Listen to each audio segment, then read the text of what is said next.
네, 오늘 본문 11장 1절에서 18절 말씀은 조금 전장과 그 전장과도 연결이 되는 이야기인데 우리가 조금은 잘 알고 있지만 그럼에도 불구하고 간단하게 좀 내용을 먼저 설명을 좀 하면 먼저 이 베드로가 시간을 맞춰서 옥상에서 기도를 하고 있던 그때에 이 환상을 경험하기 이전에 사실은 베드로의 환상 이전에 고넬료에게 먼저 성령은 나타나셔서 요바에 있는 이 베드로라고 하는 사람을 초청해서 말씀을 들을 것을 이제 고넬료에게 요청합니다. 고넬료는 이제 로마의 백부장임에도 불구하고 이스라엘 사람들의 굉장히 평판이 좋았던 사람입니다. 그러니까 식민 지배를 하고 있는 군인이 그 식민 지배를 당하고 있는 백성들로 인해서 칭찬받기라는 건 사실이 쉽지가 않은데 그럼에도 불구하고 이 베드로는 어떤 신앙과 삶에서의 어떤 성품이 굉장히 잘 연결되어 있던 사람입니다. 어쨌든 이제 그런 고넬료에게 성령은 나타나셔서 욥바에게 사람을 보내어 그 베드로를 너희 집으로 초청해서 식사를 해라라고 이야기를 합니다. 그러고 나서 이제 이 고넬료에게 성령이 이야기를 마치시고 그 비슷한 시각에 이제 베드로, 그러니까 기도에 맞춰서 기도 시간에 맞춰서 옥상에서 기도를 하려고 했던 베드로에게 나타나셔서 이러이러한 오늘 11장의 내용이 똑같은 기록이 10장 8절 이후부터 상황적으로는 기록이 되어 있습니다. 그래서 시간에 맞춰서 이렇게 기도하러 올라갔던 베드로는 이 비슷한 환상을 여러 번 목격하며 보았는데 그것이 뭐냐면 양 끝에 기둥이 달려있는 보자기가 내려와 그 안에 담겨져 있는 것을 보게 되는데 그 안에는 레위기 율법에 의하면 부정한 것으로 분류되어 이스라엘 사람들은 결코 손대거나 먹어서는 안 되는 이 동물들이 그 안에 담겨져 있습니다. 그리고 환상 중에 그것을 먹으라 안 됩니다. 먹어라 안 됩니다. 먹어라 이것은 부정한 겁니다. 라고 하는 그 신랑의 끝에 하나님의 마지막 한 한마디로 그 환상은 끝납니다. 내가 깨끗하다 한 것, 내가 먹으라고 한 것을 너가 더럽다고 하지 마라.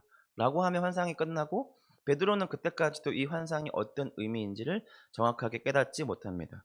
그렇게 환상이 끝나고 나서 미처 그 답을 다 헤아리기도 이전에 그 베드로를 찾아온 고넬료가 보낸 종들에 의해 베드로는 그런 뜻인가에 대한 어떤 짐작도 없이 그렇게 고넬료의 집에 가게 됐고 고넬료에게 복음을 전했는데 고넬료가 그것을 믿음으로 성령이 임했다. 근데 사실 성령이 임함을 우리가 지금은 이렇게 육안적으로 확인하기 어렵지만 아마도 그 시대는 아마 성령이 임함이 어떤 육안적으로 확인이 가능한 어떤 신비한 어떤 보여짐이 있었던 것 같습니다. 그러니까 고넬료인 이방인에게도 성령이라는 것이 임하네 라는 것을 그 주변 사람들이 알게 되고 사람들은 이 고넬료에게 이방인에게 성령이 임한다라고 하는 이 사건이 굉장히 충격적이고 놀라웠던 것 같습니다. 그러며 오늘 우리가 보는 사도행전 11장은 그러한 소동에 대하여 베드로의 이제 변론의 본문입니다. 자, 11장 1절의 말씀들을 이렇게 보면 유대에 있는 사도들과 형제들이 이방인들도 하나님의 말씀을 받았다 함을 들었더니 베드로가 예루살렘에 올라갔을 때 할례자들, 아마도 이 할례자들은 유대교인 그리스도인들을 말하는 것 같은데 그러니까 유대교를 버리고 기독교를 개종한 유대인들이 베드로를 비난했습니다. 그 이유는 할례자의 집에 들어가 함께 먹고 마신 이것을 하나의 어떤 사건이며 문제로 지적한 겁니다. 그러니까 지금 이 먹고 마신 것은 맞죠. 이방인, 이 유대인이 율법에 의하면 이방인들과 함께 자리를 하거나 먹는 것은 율법적으로 금하여 있는데 그런데 이방인에게 복음이 전파되어 구원받아 예수님의 한 사람이 되는 이 사건보다 할례자들에게는 무엇이 더 불편하냐면 이 사람이 이방인이 예수님을 믿게 된 이 사건보다 어떻게 유대인이 이방인들과 함께 식사할 수 있느냐가 더 주목받는 문제로 바뀌게 된 겁니다.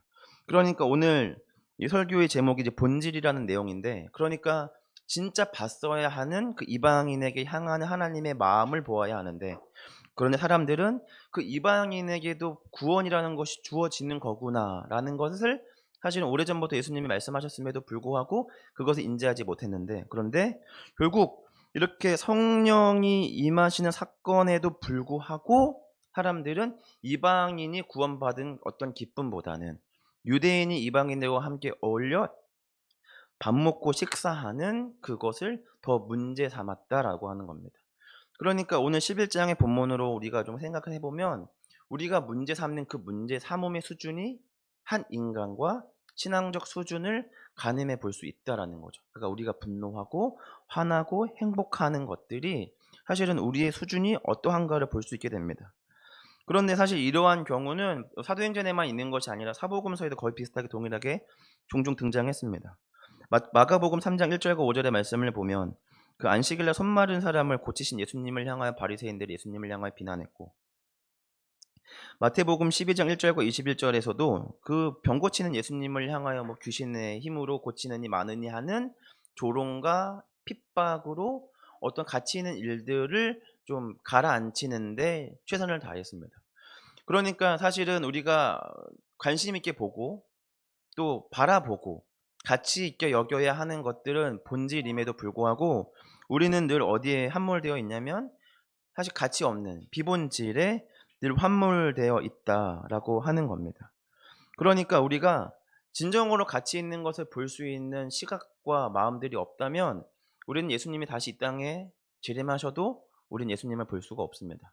왜냐하면 육안적으로 2000년 전에 예수님은 전혀 메시아스럽지 않은 곳에 메시아스럽지 않은 탄생의 모습으로 전혀 메시아스럽지 않게 자라나시고 그의 인생을 그렇게 시작하셨기 때문입니다. 그러니까 우리가 비본질을 붙들고 본질을 붙들고 있다면 우리는 진정으로 예수님을 바라보지 못할 뿐더러 예수님의 제자가 되더라도 그 왕궁으로 향하지 않고 왕이 되지 않은 예수님의 삶을 우리는 이해할 수 없는 겁니다. 그러니까 베다니에 가서 중풍병자를 만나고 하물며 그런 사람들 앞에 시간들을 보내고 밥을 먹고 하는 모든 것들이 불만이 될 수밖에 없는 겁니다. 그런 상황에 사도행전 11장은 베드로의 변론인데, 이 변론이 중요한 이유가 뭐냐면 11장 우리 1절과 18절의 말씀을 좀 보셨으면 아시겠지만 이것은 10장의 상황과 굉장히 동일합니다. 그런데 우리가 한 가지 의문을 할 수 있는 건 바로 뭐냐면 이거는 이제 문자적으로 남겨 놓은 거잖아요. 예를 들어서 누군가가 어제 저한테 "어제 무슨 일이 있었어?" 라고 물어보면 최대한 설명을 할 겁니다. 그런데 오늘 11장의 말씀을 보면 지금 베드로가 굳이 그렇게 말하지 않더라도 이미 10장에 기록적으로 이미 충분히 기록되어 있기 때문에 11장에서 만약 베드로가 제자들과 뭐 사도들이든 할례자들한테 그러한 일이 있었어라는 말들을 하더라도 그냥 기록상에 어떻게 하면 되냐면 이미 10장에 충분하게 기록이 되어 있기 때문에 그냥 며칠 전에 있었던 일들을 베드로가 충분히 설명하여 이르되 그냥 이렇게 해도 되는 겁니다. 그런데 지금 10장과 11장은 거의 동일한 텍스트로 거의 비슷한 분량으로 동일한 사건을 똑같이 두 번 말하고 있다라는 거죠. 근데 우리가 설교를 들으면 우리가 종종 들으셨을 말이시겠지만 유대법상 무언가를 강조할 때 주로 사용하는 표기 방법 중에 하나가 뭐냐면 같은 말을 여러 번 반복하여 강조하는 겁니다. 그러니까 뭐 내가 이렇게 뭐 어떤 말들을 할 때 생각이 안 나는데 그 이렇게 여러 번 같은 말을 뭐 이렇게 두 번 반복하여 세 번 반복하여 뭐 헛되고 헛되니 헛되고 헛되도다 등과 같은 방법으로 강조합니다. 그러니까 오늘 11장의 이 사건은 동일한 사건임에도 불구하고 베드로가 변론하는 이야기를 다시금 담아 이렇게 길게 설명한 것은 이 안에 담겨져 있는 내용이 굉장히 중요하다라는 겁니다. 무엇이냐면 4절의 말씀을 보면 베드로가 그들에게 이 일을 차례로 설명하여 이르되 내가 욥바시에서 기도할 때 황홀한 중에 환상을 보니 하고 4절부터 18절까지는 그렇게 하는 겁니다. 그러면서 결국 어떤 걸 봤냐면 16절에 요한은 물로 세례를 베풀었지만 주께서 우리 가운데 약속하신 성령의 세례를 받으리라 하신 것이 생각났다라고 하는 거죠. 그러니까 지금 이 사람들이 문제 삼은 게 뭐냐면 왜 베드로인 유대인이 왜 고넬료인 이방인과 함께 식사하는가, 왜 이방인에게 복음을 전하는가, 이것이 문제가 되었다. 그런데 베드로가 마지막에 근거로 한 것이 뭐냐면 이거 합당한 일이다. 왜냐하면 성령께서 세례를 베푸신 것을 보라라고 하는 겁니다. 그러니까 찬란한 어떤 신비한 성령의 세례라는 사건을 통하여 베드로는 설명함으로 할례자들은 그것을 납득한 겁니다. 이해가 되셨죠? 그러니까 이런 어떤 찬란한 설명 없이도 베드로가 그 이방인에 들어가서 복음을 전하고 그 고넬료가 주님을 믿은 사건만으로도 그 마을은 기뻐하며 소동이 벌어져야 되는데 모두가 그러지 않고 왜 유대인이 이방인과 함께 식사하는가가 문제가 되는 거죠. 그러니까 하나님께서는 성령의 임재를 통하여 그것은 베드로가 개인적으로 한 일이 아니라 하나님의 주관적인 어떤 일에 의해 벌어진 일임을 말한 거라는 거죠. 결국 사람들은 베드로가 그 땅에 그 이방인 고넬료의 집에 들어가 복음을 전한 본질적인 일이 보지 못했기 때문에 성령의 임재라고 하는 어떤 사건을 통해서만 '아 하나님이 그렇게 인도하셨구나.'를 깨닫게 됩니다. 그러니까 이게 무슨 말이냐면 기적이 아니면 하나님의 마음을 헤아리기가 어려웠던 시대였던 거죠 지금은. 그러니까 우리는 말씀으로 이제는 압니다.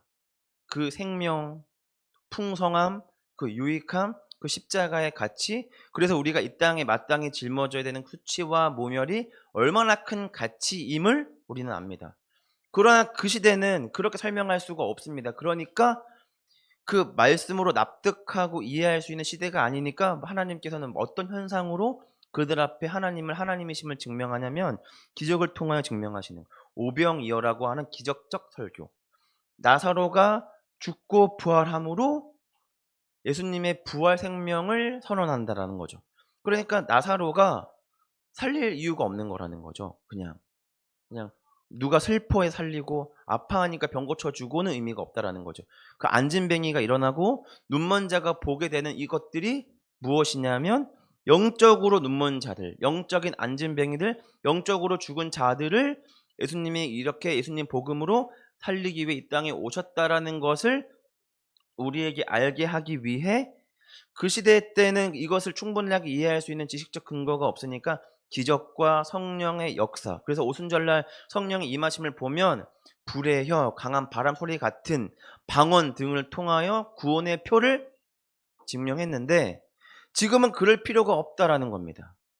지금은 그런 어떤 하나님의 일하심이 약화된 게 아니라 하나님의 일하심이 바뀐 거라는 거죠. 수준이 변했기 때문에. 이전에는 부모가 자식을 사랑할 때 그 자식에 대한 사랑의 증명을 장난감을 사주거나 어디 놀이공원을 데려가 주는 것으로 부모가 자식에 대한 사랑을 입증해야만 하는 때가 있다라는 거죠. 그러나 커서는 유원지를 데려가지 않고 맛있는 음식을 차려주거나 맛있는 거를 뭐 사주거나 어떤 기가 막힌 선물을 사주지 않더라도 아이는 부모의 마음을 헤아릴 수 있는 수준이 됩니다. 그러니까 더 이상 장난감을 사주거나 어디를 놀러 가거나 데려가거나 할 필요가 없다라는 겁니다.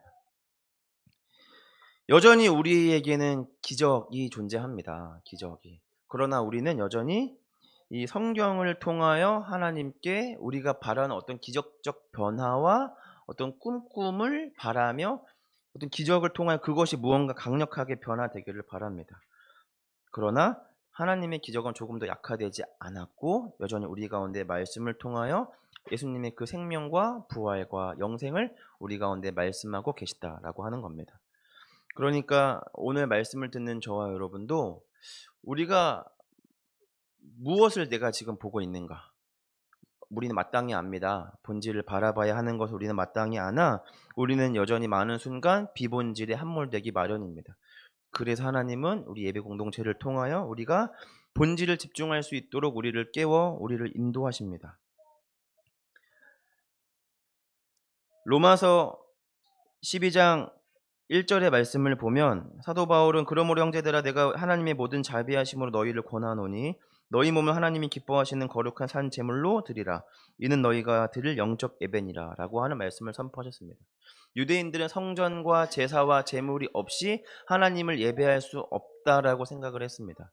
그런데 아이러니하게도 로마서 12장 1절의 말씀을 통하여 진정으로 성전, 제물, 제사 드리는 것 중요하지만 이것이 아니어도 하나님께서 기뻐하실 만한 흠행할 만한 제사를 드릴 수 있다. 성전 되시는 예수님을 기억하고 제물 되는 너희가 거룩한 산 제물을 너희가 삶을 하나님께 드릴 때 하나님은 기뻐 받으신다라고 하는 겁니다. 그래서 예수님과 바울은 성전, 제사 그 등등의 무언가 유형적인 것들을 다 포기하고서라도 우리가 진정으로 바라봐야 하는 것은 그 무형적인 어떤 가치 있는 것들이라고 우리 가운데 말합니다. 그러나 우리는 많은 순간 어떤 유형적인 무언가에 함몰되기 마련입니다. 이제 다음 주면 우리가 이제 권사 취임 예식이 우리에게 있습니다.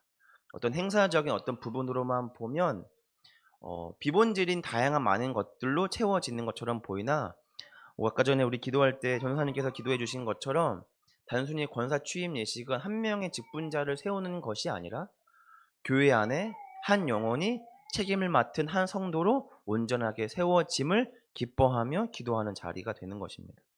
그러니까 우리가 비본질에 집중하면 이 행사가 얼마나 시끌벅적하게 사람들에게 보여지게 완성되는가에만 우리가 함몰되기 마련이지만, 사실은 그 안에 담겨져 있는 가장 큰 내용물은 하나님의 사람으로 온전하게 세워지는 참으로 기쁘고 거룩한 날이 되는 것입니다. 어 비본질이 나쁘다는 아닙니다. 왜냐하면 이 비본질이라고 하는 이 그릇에 본질이라고 하는 내용이 담겨지기 때문에 우리가 본질을 위하여 비본질을 버리자 이런 말들이 아니라, 그 비본질에 담겨 있는 그 내용물인 본질을 우리는 봐야 합니다. 그러니까 교회의 크기, 뭐 모양 이런 것보다 그 교회 안에서 예배드리고 있는 저와 여러분 한 성도 한 사람을 봐야 하고, 그리고 예배 드려진 어떤 열기와 어떤 분위기를 넘어 우리 예배가 하나님께서 기뻐하시고 있는 예배인가를 우리는 더 주목해야 합니다. 오늘 말씀을 통하여 우리는 그 비본질이라고 하는 그릇에 담겨 있는 그 본질이라고 하는 그 내용에 집중하는 교회 한 성도가 되시기를 간절히 소망합니다. 기도하겠습니다. 하나님 감사합니다. 우리는 우리 마땅히 본질을 바라봐야 하나, 우리는 그 당시 유대 사회에 소동이 벌었던 것처럼 한 영혼이 다시 태어나고 구원받고 하는 그 기적적인 어떤 체험보다 왜 유대인이 이방인들과 함께 어울려 식사하는가에 더 우리는 더 함몰되어 있지 않은가, 다시금 말씀을 통하여 우리를 돌아보게 하시니 주님 감사합니다. 하나님, 우리가 본질을 보기를 원합니다. 형태도 중요하지만 그 형태 안에 담겨져 있는 그 본질이라고 하는 그 중요한 내용을 잃어버리는 한 성도 한 교회가 되지 않게 하여 주시고, 그 안에 담겨져 있는 내용을 늘 기억하며 또 가치 있게 여길 수 있는 교회가 되게 하여 주셔서 이 모든 말씀 살아계신 예수님의 이름으로 기도합니다. 아멘.